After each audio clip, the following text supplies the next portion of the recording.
Hi, everybody. Welcome. Thanks for coming again to another Green Living Seminar presentation. I'm Dr. Elena Traister here in MCLA's Environmental Studies Department. Our Green Living Seminar this semester focuses on the theme nature and spirituality.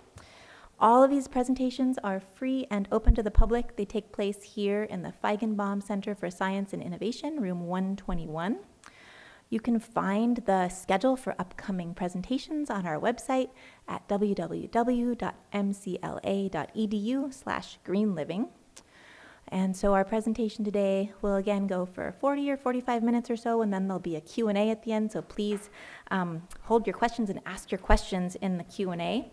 And before I introduce tonight's speaker, I again want to invite you to come back next week on Wednesday, March 4th. Howie Hall, the Assistant Director of Counseling and Psychological Services and Community Liaison for Indigenous Students with Cornell Health. She'll be presenting a talk titled Nature, Well-Being, and Indigenous Perspectives on the Interconnectedness of People and Creation. We will again be here, but this will be the one talk that our speaker will be presenting remotely. But do come back and join us. Today, our presentation titled Historic Preservation in the Homelands will be presented by Bonney Hartley, Tribal Historic Preservation Manager for the Stockbridge-Munsee Community. For 10 years, Bonney has served the historic preservation interests of the Stockbridge-Munsee Community from an extension office in the tribe's homelands in Massachusetts. An enrolled member of the Stockbridge-Munsee Community, she leads the work to protect Mohican and Munsee cultural sites and repatriate cultural items, often serving to transform museums' understanding of tribal cultural patrimony.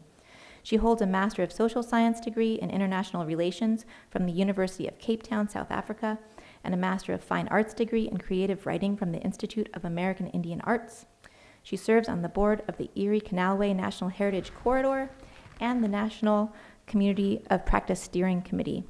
She is a founding member of the Mohican Writers Circle and a 2025 Forge Project Fellow. We're so happy to have you here. Thank you so much. Thank you. Great.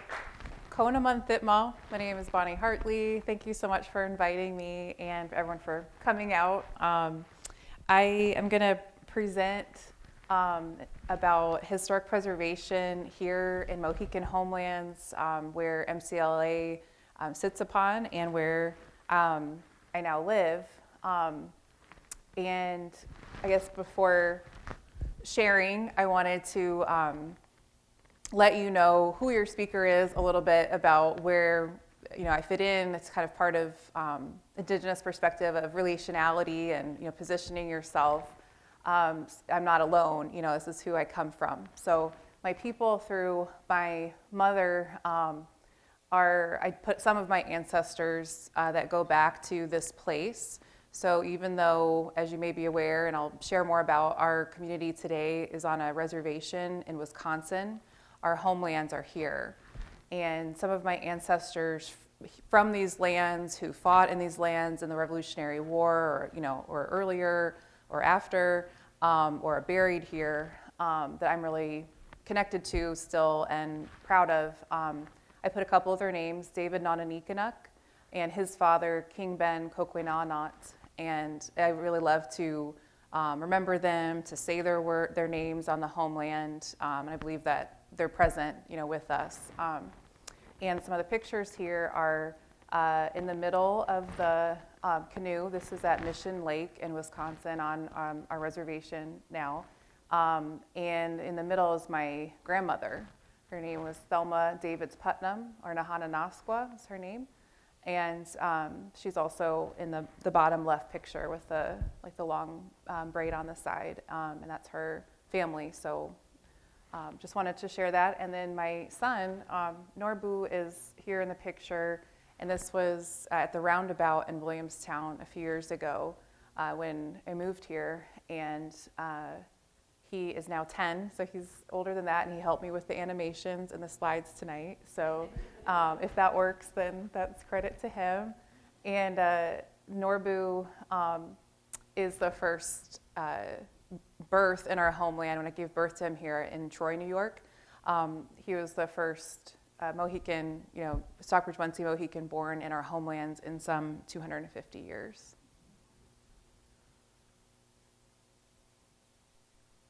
So I think I always have to start with our name, and it's good for you to know, living here in these lands, to have an understanding. So when we say Stockbridge-Munsee Mohican, there's already a lot in there. But I at least like to share our tribal seal. We tend to go by Mohican Nation or say that we're Mohican, but we are two different cultures that are very closely related, Mohican and Munsee. And just to say that, like, we've always been closely tied. So I have ancestors that I trace to that are Mohican. So the ones I just mentioned, David Nonanikanak and King Ben Coquinanat, are Mohican. I also have Munsee ancestors, and at a certain point, it was basically around the Revolutionary War time, they joined together, and they're continuing to have Munsee people join in multiple times. So today, we are both. So usually when you talk to people from our tribe today, we have about 1,700 members of our nation. Most people, actually I don't say anyone I've met would say, I'm only Mohican or only, people don't really see themselves that way identity-wise. You're just, when you say Mohican, you're kind of mean you're Munsee and Mohican, Stockbridge-Munsee. And we're the only Mohican nation, and there are other Munsee communities that were forced to leave these homelands in the Northeast and ended up elsewhere. So there are other Munsee bands, but we are the only Mohican. The picture there is at our language camp, and we have both Mohican and Munsee language as official languages, and they're very closely related, and we're trying to revitalize both. So there's a language program and community efforts to return both languages.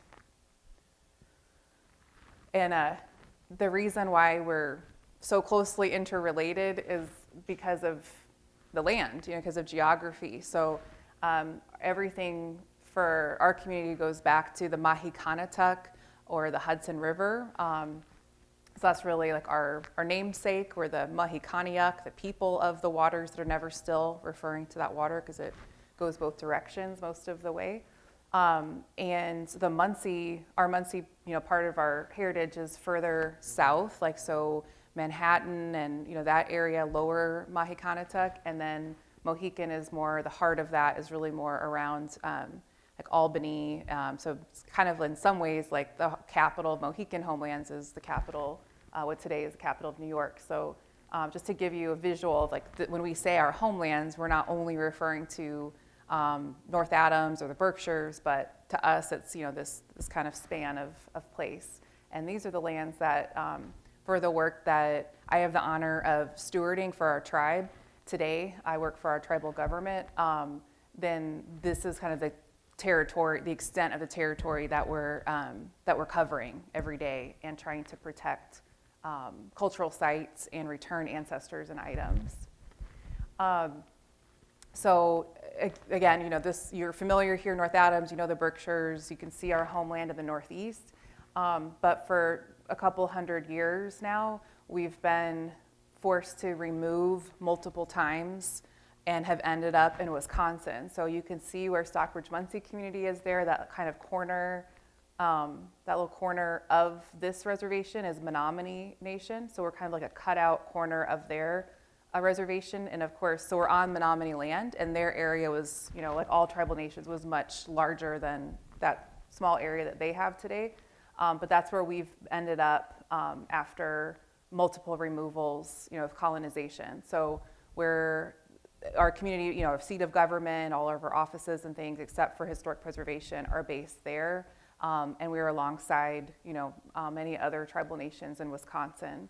So that's where we are, and this is kind of just like a rough map of within that square, within the small square, there it's kind of checkerboarded where there's not all of it is within the shaded areas. There are what the tribe's landholding is within that, and yeah. So I guess in terms of the Green Living Seminar and thinking about land, I guess, and being here in North Adams, I thought kind of to connect to the work that I do today, two things, how are lands taken from our tribe and how are we working to restore that, or, some examples, and how are cultural heritage items taken, and kind of both of those kind of major themes, and how those historic preservation efforts on behalf of the tribe are a part of that reclamation, restoration, repairing some of the harm of the displacement.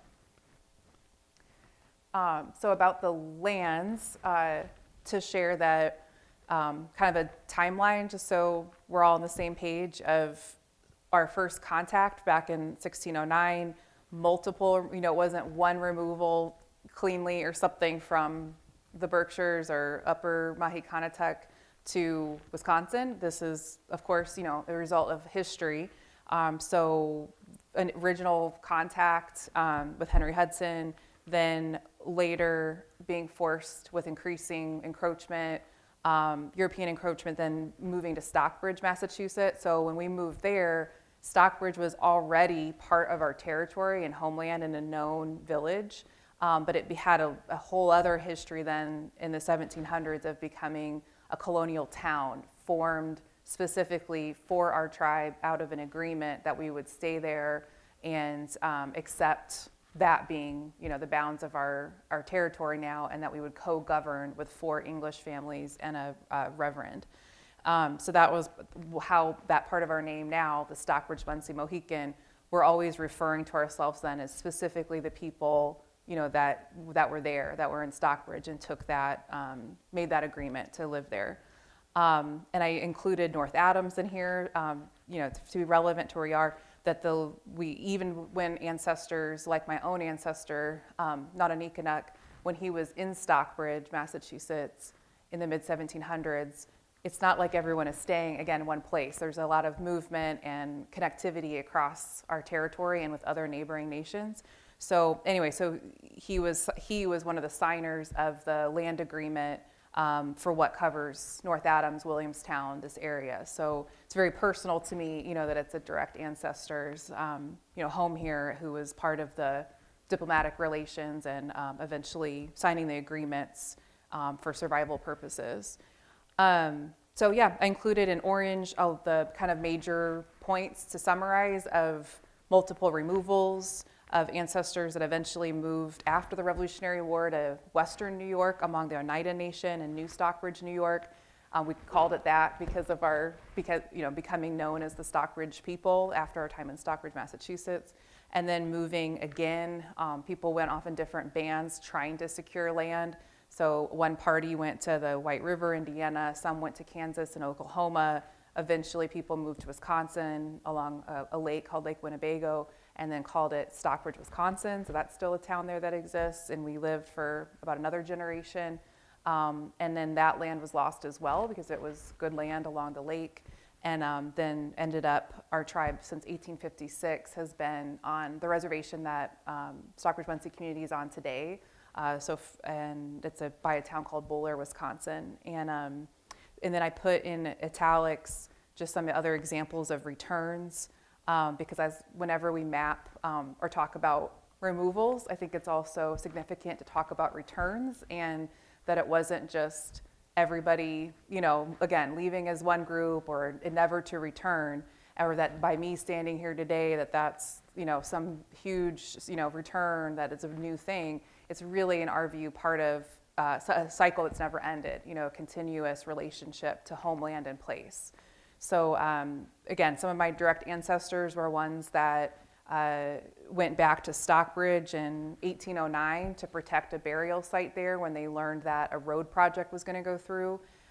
So I think about those things all the time, working today in an official capacity in historic preservation, because I think about how that's a new, it's formalized now for the past 30 years or so to have a formal historic preservation program, to have that be something where a lot of tribes have, that we're part of something called a TIPO, or Tribal Historic Preservation Office. That's something that's kind of a federal law, and it's become a more formalized thing, but that it's something that our ancestors have always done. So I think now it's just the latest iteration, but it's something that people have always returned and engaged in land claims and similar things all throughout the homelands. And I think that's really inspiring, with no funding, against great odds, being pushed further west to still come back and, fight for lands and protecting sites. So we're just carrying that on again today. And the picture there, I just like, and I think it, again, kind of shows people returning. This was in the 1950s to Stockbridge. And it was, people still talk about that as being really significant. That, my mom shared that this is some extended family as well, but that she said when it was her Uncle Jimmy, like when he came back, how much of an impact that made on her, that, it was kind of like, you can just go there, you can just get in your car and, go out to Stockbridge on a vacation, or, like it's because only a diplomatic mission or something like that, that only the one leader might go to, that it's just, we could just go, like, why don't we do it? So that was kind of groundbreaking in that time, and obviously for people in Stockbridge too, because they wrote an article about it. I did want to say in terms of returns too, that it's significant to be here and have the relationship now with Williams College. So I thought that might be of interest since it's so nearby. So we've had a partnership with them since 2020. In some ways, we've had a partnership with them since 1748, but there is a long gap there between 1748 and now. But in 1748, Ephraim Williams, the son, so we call him Ephraim Williams Jr., he put Stockbridge-Munsee Community specifically, so not just indigenous peoples, but in general, but specifically, he said that his funds should go to the college for the education of Stockbridge Mohican people. So that's the will is right there, and they have that. But then he did change it right before he died, and that was removed. But we've had a long relationship. We're familiar with the Williams family. So living in Williamstown, having our historic preservation office have a partnership with Williams College and working with Williams College students, all of that is just, not lost on me, and doing that every day, how significant that is. It's mainly his father, the Ephraim Williams Sr., that was a huge factor that just really jumps off the page in the historical record. If you look through it, that it's really clear and not sort of that you don't even have to interpret it that much. It's there, that he was a major cause of single-handedly of our dispossession of land in Stockbridge, Massachusetts. So things like making the land individualized, so rather than being communal, it became, he was advocating for it to be divided up, into individual ownership. So when that happened, then, it became where he would sell things on credit to tribal members, and then when people weren't able to pay, then the land could be taken as collateral. So different kind of behaviors like that, or like voter fraud, I guess you'd call it today, like something where he was bringing in people not from Stockbridge, so not from the 4 English families that were agreed upon, but bringing other people in from neighboring areas to vote. So then we, tribal members like my ancestor Don Anikanuk, his job was blowing the conch shell in Stockbridge as a call to prayer. He was a constable in the town, he had different roles, that those kind of roles were pretty quickly stripped of the leadership roles when votes would take place to vote people out, of what today would be like a select board and those type of things. So anyway, so just a note about Williams, but we are today significantly working with them way beyond a land acknowledgement, which was what they'd reached out about. Then it became very practical and focused on how to uplift our historic preservation work. So the building there is where our office is on Spring Street, and we work pretty much unlimited with student internships and storage for artifacts and things like that. So just wanted to highlight that. And also then, as an example of restoration, which I wanted to kind of have as a theme of a lot of the losses and the removals, but also the returns and the restoration. So another example that is Papskinny Island. Our Tribal Historic Preservation Office worked for many years to protect Papskinny Island, to highlight the immense cultural significance of it. It's named after a Mohican sachem, Papskinny, and is an island in the Mohican or Hudson River. by Albany area. And Papscony Island, now it's sort of attached to the mainland, but the original soils within it are still hugely significant. Every time there's been any kind of construction work or archaeological dig, it's just endlessly, a really significant place for thousands of years. I think the earliest artifact, it was 4000 BC, and it just shows continuous occupation up through contact in the 1600s. And so the painting on the bottom was a artist, Len Tantillo's rendering of the life on the island based on archaeological reports and what they were showing in terms of things like you can see the poles of wigwams and and the dimensions of them. So he took that into account in his painting. And then at the top is just a really beautiful view of it today. And you can see a sign that we've worked on. We've done interpretive signs along the trails there. And then the big thing is that we've been able to return a huge part of the island, the majority of the original cultural soil, so not what was filled in later and connects to the shore. So it's a parcel of Papscony Island that's Papscony Island Nature Reserve, preserve if you can ever visit, and it was under the stewardship of Open Space Institute, so a land conservancy, and then we worked with them over several years to eventually the tribe has now returned it. And for historic preservation, just wanted to show some of one example of the kind of threats or why this matters. That it's an island that is full of like refineries and is really industrialized all over the north part of the island. And so this nature preserve is really the last place on the island that retains the cultural integrity. So like our sachem Papscony, if he would walk on the island today, he would still recognize that portion of it. And there's been just numerous projects in the 10 years I've worked for our Tribal Historic Preservation Office. This is an example, but there's so many, like this pipeline E37, which is now suspended. But there's been so many projects. I just wanted to give an example of this is the type of thing that our tribe, is out working on and protecting our homelands. It doesn't always make, headlines and all of that, but this is the kind of work that we're doing to protect our ancestors' resting places, their cultural sites, because it matters to us today to be able to connect with these places. So that's an example of where there was HDD, was horizontal directional drilling. I know all these terms I never thought I would know in life, but I had to pretend to be an archaeologist for a few years. Now I have three coworkers who are professional archaeologists, and they handle project reviews and working with the federal agencies on all of these projects. So this is an example of where this pipeline would have gone into this, deeply into the soil and cut through the land, cut through the Hudson River, like going very deep below it. And so we were I was part of that one with consultations with the developers and the Army Corps of Engineers. And we get to work under this federal law. The abbreviation there is NHPA, the National Historic Preservation Act. So as a federally recognized nation, we have standing under that law to consult government to government.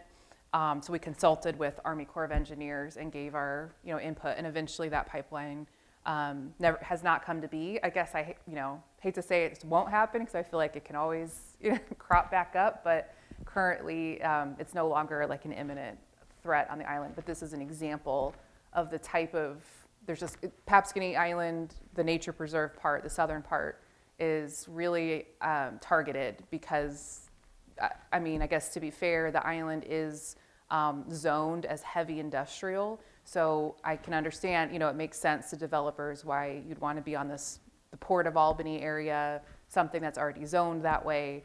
So it's just been a constant issue that to us, this is somewhere that we have now listed on the National Register of Historic Places for its cultural significance to the tribe. And so that's how we see it, as a traditional cultural property, as a sacred place, all of these things. But it's definitely very attractive to development, and that's a constant issue. This is on Papscony Island, on the Mohican with tribal members and a few non-native staff from our community who are on our Homelands trip.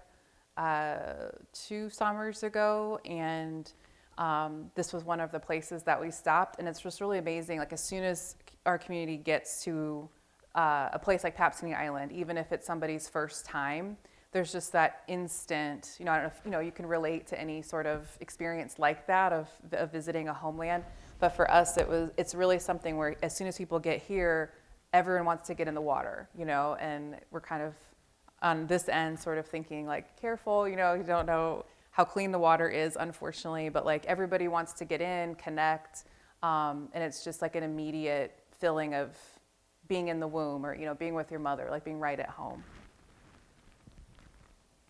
And today, I heard that your class, it looks familiar, you've seen the Long Journey Home, this story map with Open Space Institute. But yeah, just to say that today, in the last couple of years, our tribe worked with Open Space Institute, and our tribal council eventually signed agreements to turn over all of the parcel that Open Space Institute owned back to the tribe's stewardship again.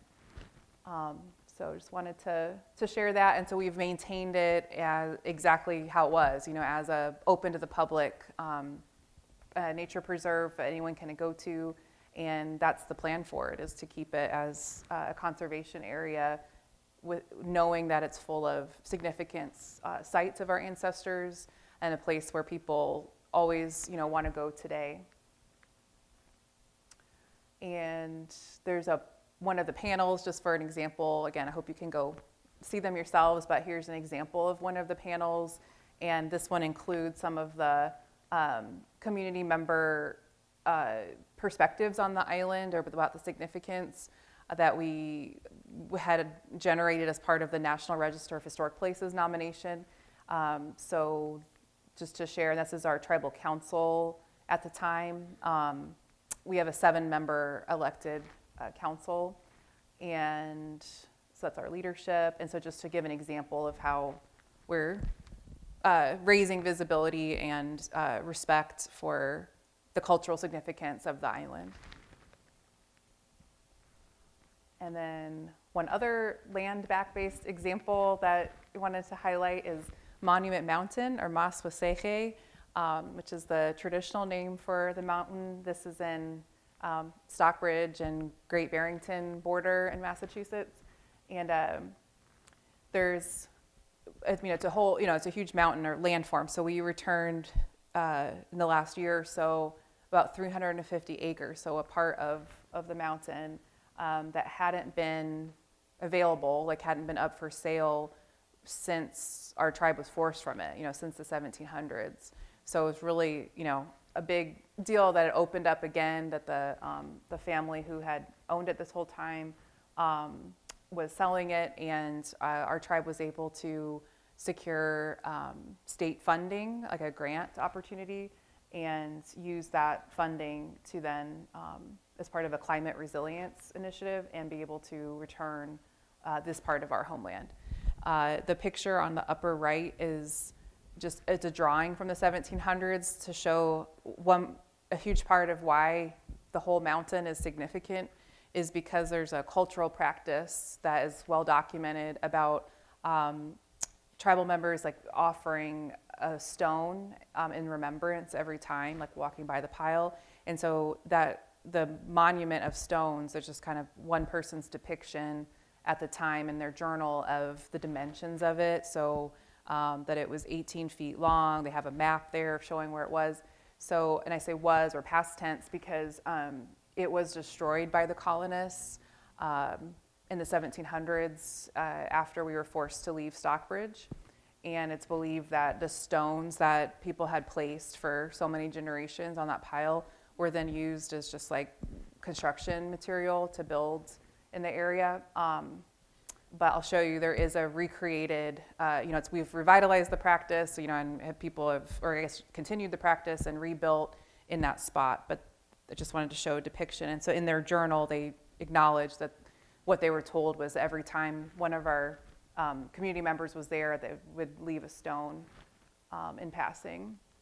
And then today, on the left, that's an example of, we made a interpretive sign on the mountain, the part where it's open to the public, And then on the right, I wanted to just show that we've worked with the trustees of reservations, the group that manages the public trails on there, to redo their signage that used to say Indian Monument Trail, which goes by the stone pile, offering place, and then Squaw Peak Trail, which, you know, if you're familiar, all the squaw has become even though it's a traditional word, has become, to have negative connotations. And so across the country under Deb Holland's initiative, then all place names across the US are being renamed. And we actually started this before that.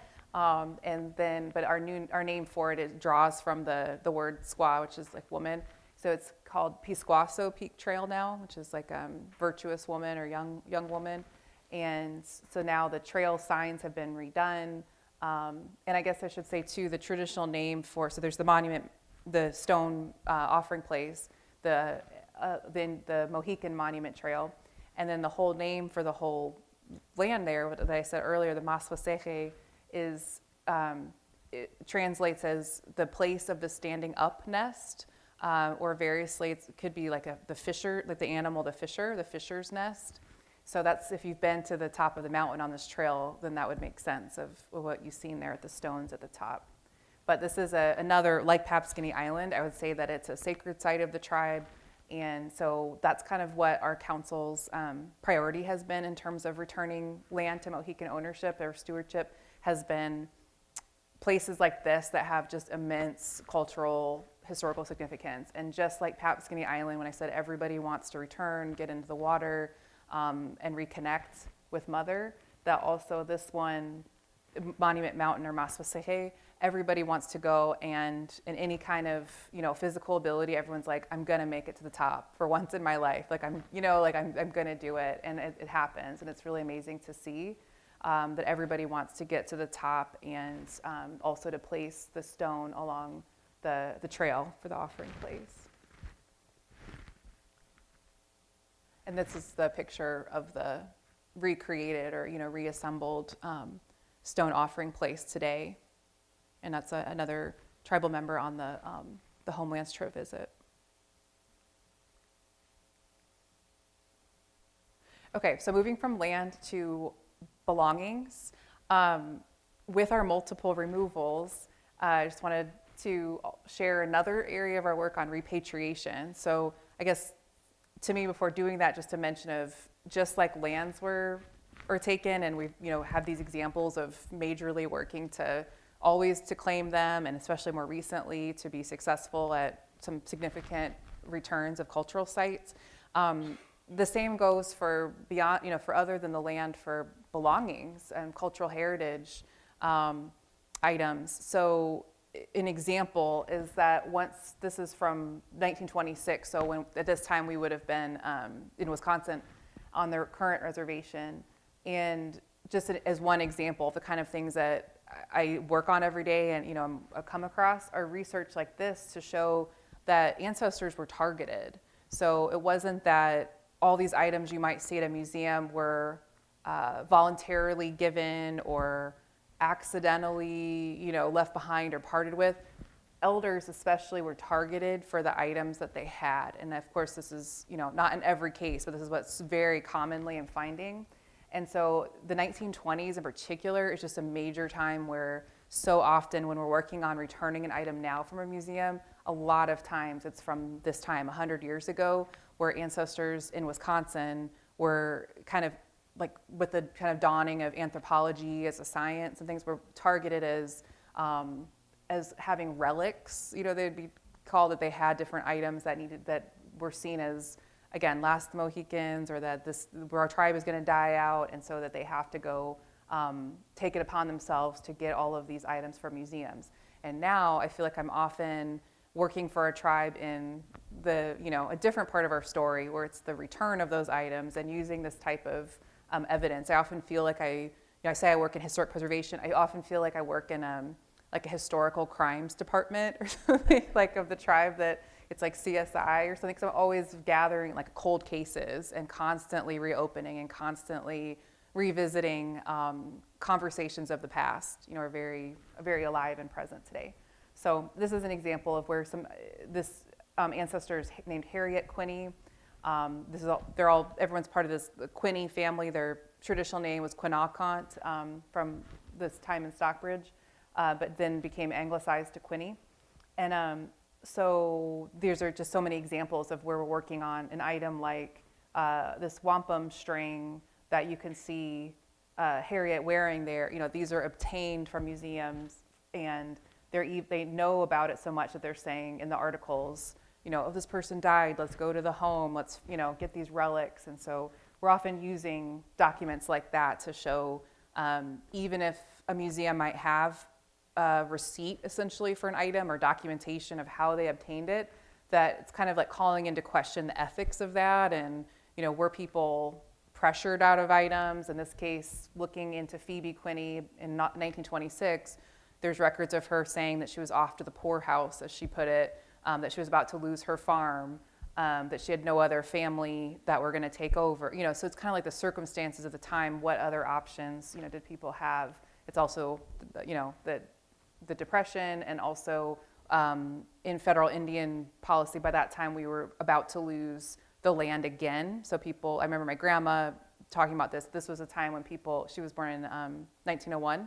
So in her lifetime, it was that people were landless, homeless, like during this time. It was about to happen again. And with our leaders, like the Quinney family, we're able to, as a nation, remain on the land, and not have to move again. But just that's how a lot of how people were separated from all kinds of cultural heritage items, and which now we're working to get back. As a snapshot of today, or what that looks like, this is kind of the scale of what our office right on Spring Street in Williamstown, if you've ever passed by, that's the stuff that we're working on every day, is trying to return ancestors, their burial objects, and what's called items of cultural patrimony and ceremonial items. So something like the basket or the wampum string, those would be seen by us as cultural patrimony. It's something that belongs to the whole nation, not one person, or that because it was one person who was the sachem, like John Quinney, that it's like a property of the state, or that it's a badge of his office. It's not somebody's necklace or accessory that it's how someone might see it today. So we're kind of elevating the understanding of these objects. So yeah, just to show that's kind of the scale of how many cold cases and things, working on every day, and how many historical traumas and messes of the past that we're engaged in repairing. And I love talking about cultural patrimony, which could be a whole other topic, but just that I feel like it's important to note how when people kind of say, well, how could something like a basket or, these different objects, we just returned a coat of John Quinney's, a beaded coat, so many significant items, that we claim them under patrimony, like I said, to say that they belong to the nation, and that we also have a perspective that under the law that we can repatriate under, it's called NAGPRA, the Native American Graves Protection Repatriation Act. So under that law, we claim a lot of times with cultural patrimony that items can change their significance and have more symbolic meaning. So for example, we've repatriated powder horns that held gunpowder, in the past. And so we're not claiming that we must have a powder horn back because it's significant that gunpowder was in it and we're going to use it today for that purpose.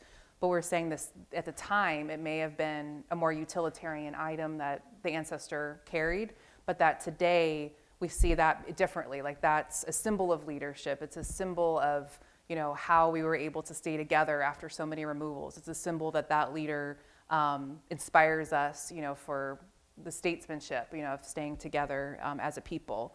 So anyway, so just to kind of share that's been our perspective, and that's Sachem John Quinney, a portrait of him there, who's also a relative. And just a visual of some of the other types of cultural patrimony items. I'm focusing on that, more than ancestors' remains and objects, just for appropriateness. But so the cultural heritage items. So an example like that pot in the lower left, it's actually really tiny. It looks kind of, massive and sturdy in there, but it's small, to a few inches. And that pot is, rather than it just being seen as like a small iron cooking pot or something. It's the kind of work that we do is interpreting it to show, in this case, it's affiliated with the pie family, Pye in Stockbridge, if you're familiar with Joe Pye weed. It's from a Mohican ancestor, and so his family is a medicine family, and so we're able to, identify that small pot is used for making salves and medicinal ointments, and so it has significance as part of our traditional knowledge. The code of John Quinney is there, which just returned. His armbands are here from England; those just returned. A powder horn example there, and then I just gave a local example of Berkshire Museum in Pittsfield. A few years ago, we returned what was attributed to another Sachem Concopat, his wampum bag and moccasins. So again, so many museums have moccasins, you usually can't claim them. It's very difficult, they're often just seen as not subject to the law unless the museum wants to voluntarily, return them. But under the federal law that we can work under, normally that would be seen as, artwork or something. And so, but we were able to contextualize the moccasins with the wampum bag because they were a set, and show that these are more, especially with the wampum bag, they show the role of the sachem in being a historian and filling the bag with wampum and passing passing a bead of wampum and recounting history. And those would have been, the shoes that he wore as well. So we kind of tied it together as to be seen as, the significance that they are today. They're not just beautiful shoes, they're the badge of office of our medicine person and historian and sachem. These are some Williams students. I always like to highlight them, and working with us on interpretive panels and museum exhibits in the area, National Register nomination, you name it. They've been presenting in local schools, like grade schools, about our history. So just to share that that's part of our work locally as well. And I think all these examples get at how significant. I just hope that it comes across that it's not a new thing, to be engaging in these activities, and the great significance that it is to be stepping into the ancestors' footsteps and be doing this. So this is another Mohican sachem, Hendrik Apamet, in the late 1700s, and he's referring to the land, but I think you can interpret it for cultural belongings as well. So this is something that I definitely take to heart in his wisdom, in guiding our work. So he said, "Our traditions are our records. We ought then to be presumed to be still the owners, unless you can have that we or our ancestors have sold it, which you cannot." So a lot of times, for example, in the repatriation work, it's a responsibility of the tribes to justify or to say, where are your receipts, where are your evidence that the object belongs to your nation. And sometimes I'm able to just quote Sachem Apamet and say that our traditions are our records, our traditional knowledge, the fact that we're here, our perspective on it, that's how our knowledge has been conveyed, that's how the evidence is conveyed, that is the record enough. There's a map of a lot of place names along the Mahicanatuck, and so I just hope in closing that the work is that oftentimes, like I said, is often little known, or we're just carrying out just like our ancestors have always done, that I hope that it shows, maybe it raises an appreciation of the significance of that work, and how much it means in restoring cultural ties and a sense of place for our community, and hopefully also in the homelands here too. I think for everyone living here, I think it also is, some amount of restorative work as well for, again, opening or continuing the unfinished business and conversations, restoring a lot of understanding of place of this area of the Mohican homelands. So much of the work that we do also, shows a lot about our kinship. When you find an artifact that is more from Mohican territory, and or let's say the wampum, for example, if our Mohican ancestors were further upriver, up the Mohican, clearly the wampum shows that they're going downriver into coastal areas like the islands around Manhattan to, they're engaging with Munsee relatives and harvesting, the oysters for eating and for the wampum. And I feel like there's just so many examples that you see throughout working in historic preservation of these close kinship ties, of our traditional knowledge and science and life ways, our knowledge of food, and the, Papscony Island that is known now as being the place where domesticated corn that it's still being grown on the island, and that it's now they're thinking it's the longest example of that in New York State. I'm not sure, maybe more broadly, but for New York State, that the fact that we cultivated the corn there for I think about 400 years, they can see so far, that it's still going, that it's like the oldest cornfield. And that knowledge, for example, through archaeology can tell us so much. So so I hope that if there's an appreciation of this work and the significance of our land and places and cultural sites and items. And I put my email and on the bottom if you want to reach out. And Anishik Onewe, thank you.